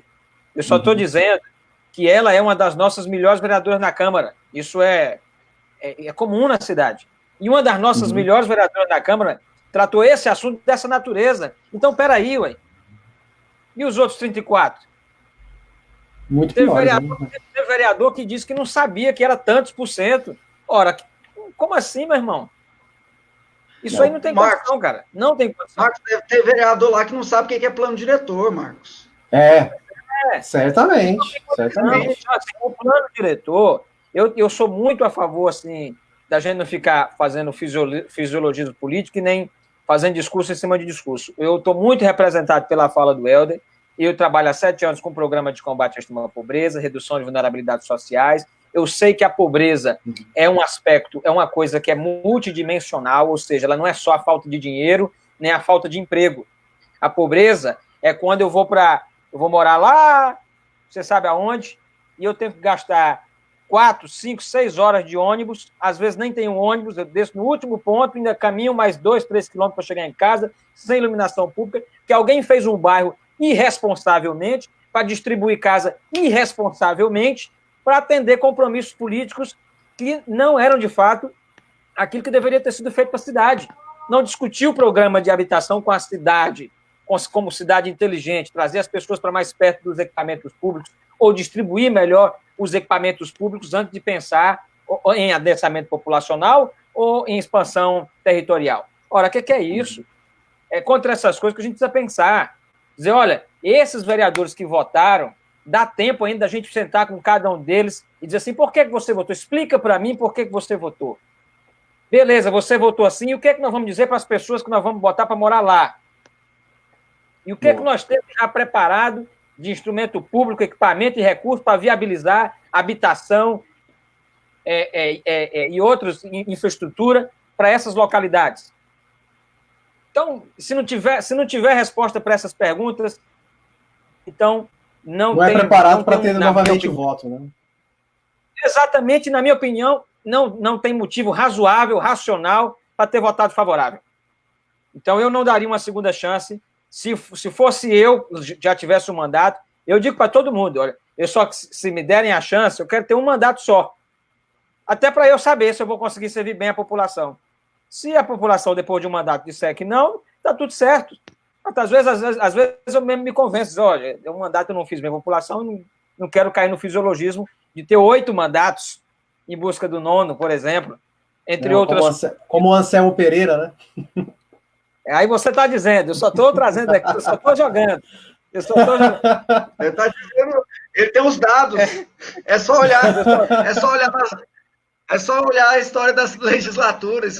Isso não é uma opinião, é uma estatística. É o decano. Eu só estou jogando para a inteligência da nossa população e pegando essas coisas e trabalhando com elas. Então, assim, eu acho que apressado, precipitado e inapropriado foi essa questão do plano diretor na cidade. Nós não discutimos com todos os setores, com todos os segmentos, a população não entendeu. A grande maioria da população também não sabe o que é plano diretor, não sabe o que está implicado nisso, essas coisas todas. Então, acho que nós temos ali que pensar uma Câmara completamente diferente, vou na direção do que a André falou também, de renovar os quadros da Câmara. Não precisa ser eu, não. Avalie aí o Helder, a Andréa, mas faça o voto em gente que está, de fato, comprometida em pensar a cidade na sua integridade. A cidade não é um monte de pedaço. Tem gente que fala assim, eu voto no vereador fulano porque o vereador fulano é da região tal, ele está comprometido com essa região tal, essas coisas todas. Deixa eu falar uma coisa para vocês. Vereador de região, numa cidade, de uma região metropolitana, de uma cidade de 1.600.000 habitantes, uma cidade que está correlacionada com mais de 18 cidades, tem gente que vive aqui e mora nas 18, tem gente que mora nas 18 e trabalha aqui, e a gente pensar em vereador só de bairro, não estamos fazendo uma cidade para o futuro, nós estamos fazendo um Frankenstein, que é pedaço. Só pelos interesses, né, do seu grupo. Um pedaço. Ali na região tal fica muito bom, na outra região tal fica muito ruim, e pronto, ninguém está comprometido em pensar a cidade para todos e para todas. Então, assim, eu também não quero cansar e delongar quem está ouvindo, nem os meus colegas, eu disse que eu estou com o horário apertado aqui. Tranquilo, cara. Eu quero trazer essa reflexão para todo mundo que eu puder. Quero agradecer o Helder e a André, acho que são 2 candidatos, pelo que eu vi aqui nessa noite, ainda não tinha tido nível de conversar com eles, mas são candidatos, não tenho receio de falar, candidatos que, na minha opinião, estão muito bem preparados para representar os assuntos que eles trataram aqui. Vi que eles já têm um séquito aí de eleitores e tal, e estão fazendo muito bem. Desejo sucesso para cada um. Está bem cotado aqui. Você também tem, Marcos, você também. Só para dizer que a recíproca é verdadeira, viu, Marcos? Verdade, estamos juntos. Tá certo. Desejo para vocês sucesso na caminhada. Estou à disposição de vocês para nós pensarmos a cidade. Como eu falei, não me sinto competindo nesse processo, mas me sinto construindo um pensamento para a cidade. E aí, fico à disposição de vocês. Obrigado pelo tempo, obrigado pela oportunidade, viu, Paulo, pelo convite. Espero que a gente tenha outras oportunidades de participar com vocês aí. Um abraço, Marcos. Um abração para vocês. Até mais. Deixa você sair aí. Sim. Quem quiser acompanhar um pouquinho dos nossos trabalhos, vou fazer o jabá aqui, porque eu sei que o Helder e a André também vão fazer no finalzinho. As nossas redes sociais é @Marcos Antônio S. Silva, lá no Instagram, Marcos Antônio da Silva no Facebook. Hoje nós iniciamos uma série chamada Fala Aí, onde a gente está numa roda de conversa, falando sobre temas que as pessoas mandaram para a gente, e a gente está colhendo também isso. Então, Quem quiser conhecer, dá uma olhadinha lá nessas redes sociais, lá que tem um pouco do trabalho que a gente vem fazendo ao longo desses anos todos e dessa série que a gente está pensando e discutindo a política e a cidade. Muito obrigado mais uma vez. Foi ótimo estar aqui com vocês nessa noite. Sucesso ao Helder e à Andréa. E estou junto para construir com vocês aí uma cidade melhor para todos e para todas. Obrigadão pelo convite, Paulo. Até mais. Boa, Marcos. Até a próxima. Um abraço. Tamo Valeu junto. demais. Então, galera, vamos caminhar aqui para o final. Antes de eu, lógico, levantar a bola para vocês cortarem com as suas propostas, vocês assistiram os debates ontem, né? Pelo menos uns pedaços, né? Como vocês falaram mais cedo. Muitos trechos, né? Trechos. Uhum. Porque também o debate... Muito longo, né? O grande debate, né? Não foi ainda... Eu estou apostando muito no debate da Sagres, né? Que candidato vai perguntar para candidato... E vão ser várias rodadas nesse nível de debate, né? Vai ter a TBC também, né? Vai ter a TBC também. Isso é importante, mas pelo pouco que eu vi, o Elias marcou posição, né? Marcou sua posição. Ele apertou até a Adriana, né? Ele cobrou o que eu e a André falou mais cedo, né? Autocrítica do PT. E a autocrítica não é só federal, é local também, né? Porque a questão de também não ficar tentar alisar para o Íris, né? Porque, claro, na verdade, é preciso deixar bem claro, nesses últimos 4 anos do Íris agora, a cidade andou para trás na questão do desenvolvimento das ciclovias, a cidade construiu mais viadutos em vez de construir mais calçadas, né? Calçadas acessíveis. A gente caminhou para ainda mais, já é hegemônica aqui, né? Mas para uma ditadura do carro, do veículo automotor, do veículo individual. E o BRT não acabou, como era a promessa de acabar. Então, o Elias, ele pontuou muito bem esse discurso que outros candidatos, por conta da popularidade do Íris, vendo a questão eleitoreira, não quiseram fazer. Só ele e o Alisson, né? Só ele e o Alisson pontuaram bem. Tudo bem, né? O Alisson não tem nada a perder. O Maguita continuismo. O Maguita continuismo.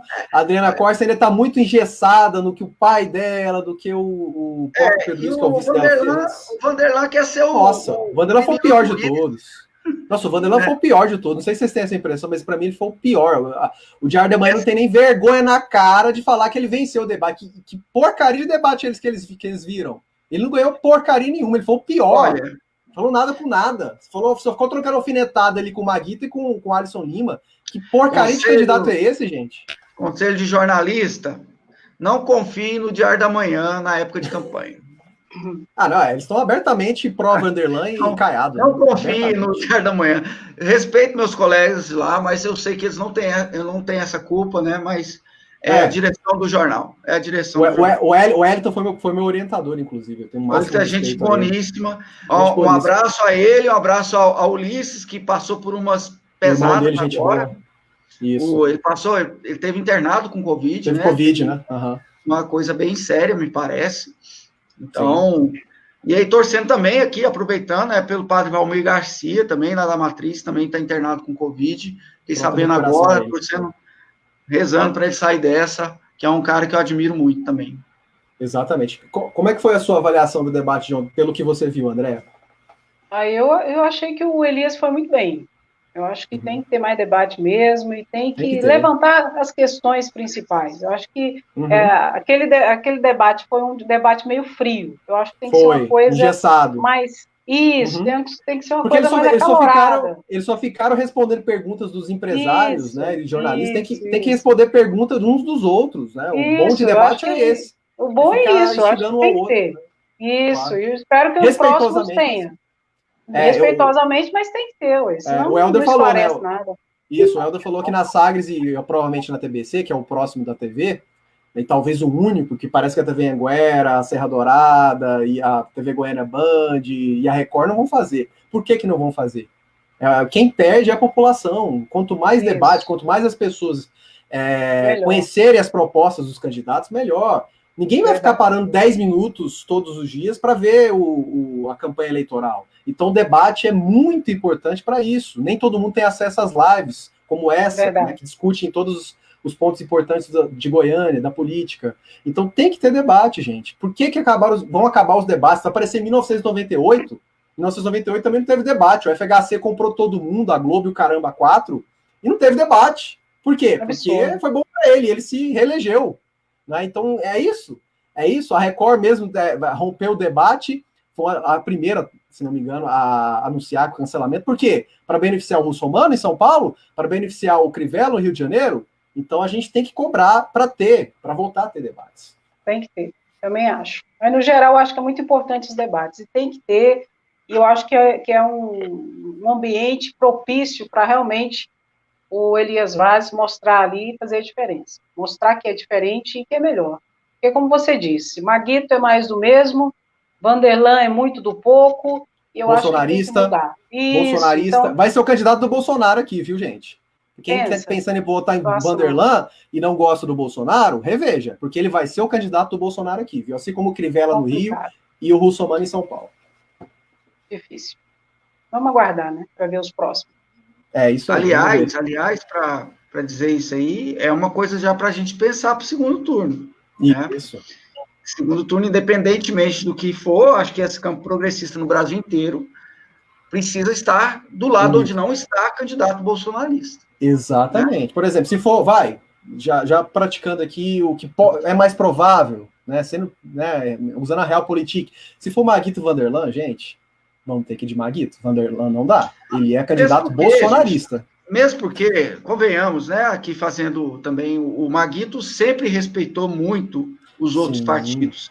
Com certeza. Maguito foi contra o impeachment, ele foi contra o impeachment da Dilma. Ele foi um democrata todas as vezes que ele foi governador ou passou por um cargo executivo. Eu não posso falar muito de 90 dele como governador, que eu não acompanhei tanto, apesar de já deveria acompanhar, mas estava muito ligado à editoria de esporte. Mas ele teve uma... O Maguito, ele teve muita relação próxima para conseguir coisas para Aparecida que foi conquistada justamente na relação política, que para mim é o que o candidato... Com o Lula e a Dilma. Sim, assim, não adianta a gente estar aqui, Paulo, eu falando, vamos ser oposição, mas nós temos que conversar também com o prefeito. Claro. Né? Nós somos vereadores, temos que conversar com o prefeito, nós temos que conversar com os secretários. Então, relação política, o Maguito sabe fazer muito bem. Né? Isso é importante para a cidade. Ele e o Daniel, né? Até para o vereador, o vereador que foi eleito agora, que depois do segundo turno vai pensar, mas Maguito, o outro, eu não vou apoiar ninguém. Pensa, então, no que será um mandato de vereador com o Maguito e um mandato de vereador com o Vanderlan. Imagina, Vanderlan prefeito, Caiado governador e Bolsonaro presidente. É um trio do inferno, né? Pelo amor de Deus. Ninguém merece. É isso. Mas é isso aí, galera. Vamos caminhar para o final aqui. Então, suas considerações finais e por que as pessoas têm que dar esse voto de confiança em você, Helder. Depois eu finalizo com o André. Bom, eu sou jornalista, eu sou servidor público federal da UFG e eu falo o seguinte, eu acho que a gente tenta o caminho da política para servir. A população escolhe se quer ou não. O problema é que a luta é muito desigual. A luta, você não tem os mesmos recursos, você sabe, Paulo, André sabe também que a rede não tem fundo partidário, né? Não tem de TV, né? Ela não tem fundo eleitoral, né? Ela tem só fundo partidário. Só tem um deputado federal hoje em dia, né? Só tem um federal. Então, a gente não tem, apesar de ter 2 senadores, né? Mas a rede tem essas dificuldades. Então, o que a gente conta são com as pessoas apoiando, e graças a Deus, essa é a minha 3ª eleição. E em todas as anteriores, eu não consegui me eleger, fui segundo suplente agora na passada, mas em todas eu me considerei vencedor, porque, ao contrário das pessoas, mas você perdeu. Olha, você propôs o debate, né? Além de propor o debate, você conquistar mais de quase 2.000 votos sem gastar R$5.000, né? Do seu dinheiro no bolso. Eu não gastei na última eleição, eu tive 1.882 votos e gastei R$4.000. Eu prestei contas antes da eleição de tudo que eu tinha gasto, de tudo. para os eleitores. Eu postei na minha página do Facebook. Então, isso me dá a esperança de que tem... Eu vejo que tem eleitores que pensam como eu. O que eu peço é que vocês, se você acredita numa política que não é baseada no dinheiro, não é baseada nas votações escusas, nas salinhas da Câmara, como a André falou, né? Se você acredita numa política transparente, como foi transparente esse debate aqui agora, conduzido, e agradeço o Paulo Henrique Faria, a página Ciro Gomes Goiás, pelo debate, pela oportunidade, agradeço ao André, agradeço ao Marcos também. Se você acredita numa política transparente, eu peço para você que dê uma chance, que conheça as nossas redes sociais, que vá lá na minha página do Facebook, é a mesma página do candidato, embora eu tenha a página do candidato também, mas está tudo lá, mas é bom ir na página pessoal para ver o que é o candidato antes dele ser candidato. Eu faço questão de olhar lá, ó, elder.p.dias, www.facebook.com/elder.p.dias. Só escrever o seu nome, Elder Dias, né? Coloca o P entre pontos no meio aí, é o endereço que eu tenho. E o seu Twitter? Fala o Twitter, pessoal, seguir lá também. O Twitter é @elderdias e o Instagram é @elderdias18123. Boa, vou deixar aqui então o Twitter, aí o pessoal acha também as suas outras redes sociais. Muito obrigado, Helder. Eu que agradeço você ter aceitado esse convite, muito qualificado, né? As suas ponderações, sua retórica, o Marcos a mesma coisa, né? Não deu tempo de agradecê-lo. E agora, lógico, eu vou deixar aqui as considerações finais para a grande companheira Andréa Gonçalves. Ô, Andréa, eu te escutei várias e várias vezes lá no Papo Cabeça. É uma pena que o pessoal não me chama, né? Porque, sei lá, acho que eles têm medo de eu ficar defendendo o Ciro lá. Ele é muito, sei lá, ele é muito partidário, mas mal sabem eles que o André Rodrigues é um cirista tanto quanto eu, né? Embora ele faz um personagem do advogado diabo, mas vive curtindo as coisas do Ciro lá, viu? Eu entreguei o André agora. Pois é, tá enrolado o André Rodrigues agora. Então, primeiro eu quero te agradecer, Paulo, pela oportunidade, por esse veículo, né, de comunicação, que eu acho que é importante e democrático. Agradecer você, Helder, muito preparado, e espero que você tenha êxito e sucesso aí nessa caminhada. Eu é a primeira vez que eu saio candidato, o Elias me convidou e eu aceitei o desafio, e é um desafio, né, porque, principalmente para nós mulheres, né, o mundo foi preparado para deixar a mulher meio de lado mesmo, para que ela não ocupasse espaço de poder. E muitas vezes não é algo declarado, mas é algo que a gente, que é mulher, sente em todos os ambientes, de forma muitas vezes veladas e outras de forma clara, né?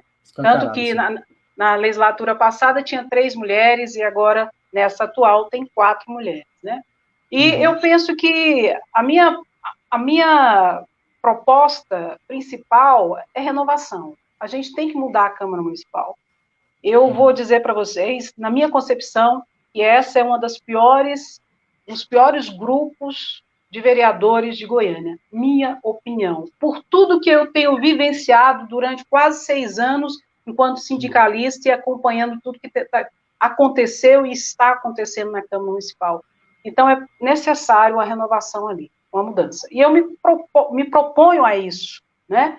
E com certeza vou fiscalizar, vou trabalhar, vou brigar, vou lutar e realmente vou para o enfrentamento, porque isso faz parte, é uma característica minha, ir para o enfrentamento, ir para cima mesmo e realmente fazer as coisas de forma muito transparente.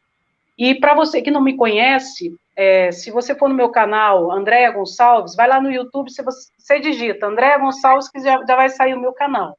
E lá no meu canal, todos os vídeos já tem todas as outras mídias.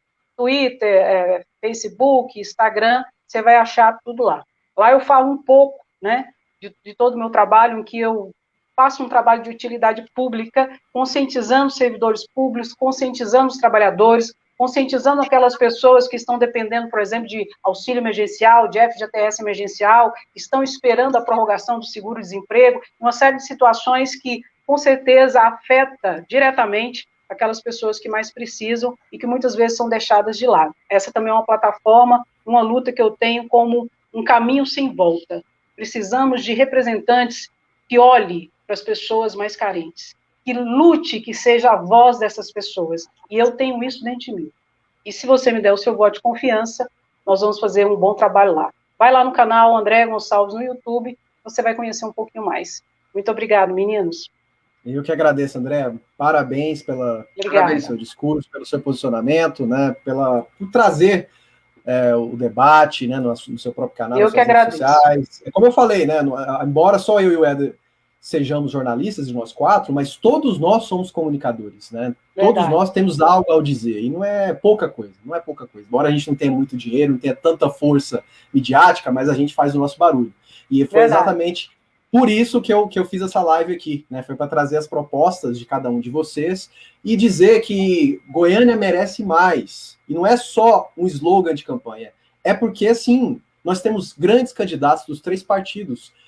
Farei outras lives com outros candidatos do PDT, da Rede, do PSB, e vocês vão entender o que eu estou tentando explicar aqui para vocês agora. Né? Então é isso, galera. Votem em candidatos progressistas e que têm um projeto, como o Marcos falou anteriormente. Né? Tem Helder Dias, 18123, Andréa, 40777, e o Marcos, que teve que se ausentar, 12500. Certo?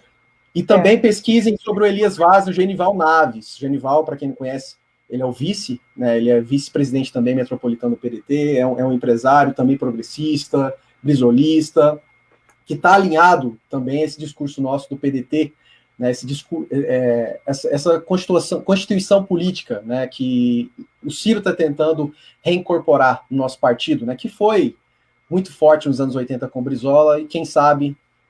vai ser agora também, se ele for o presidente em 2022. Certo? Então é isso, galera. Pesquisem, veja aí o trabalho de cada um dos nossos candidatos aqui. Em breve, eu retorno aqui na Ciro Gomes Goiás com mais uma ótima live, né, para propor, né, as coisas para vocês. Certo? Vou agora assistir o joguinho da Seleção Brasileira. Vou ficar intermediando uma parte, o jogo do Brasil, na estreia das eliminatórias, outra parte, o Lakers, que é meu time de coração do basquete. Basta uma vitória para ser campeão. Então, é isso, galera. Sextou. Muito obrigado pela presença de vocês. Muito obrigado pela audiência. Um abraço. Um abraço. Tchau. Até a próxima. Tchau. Até mais.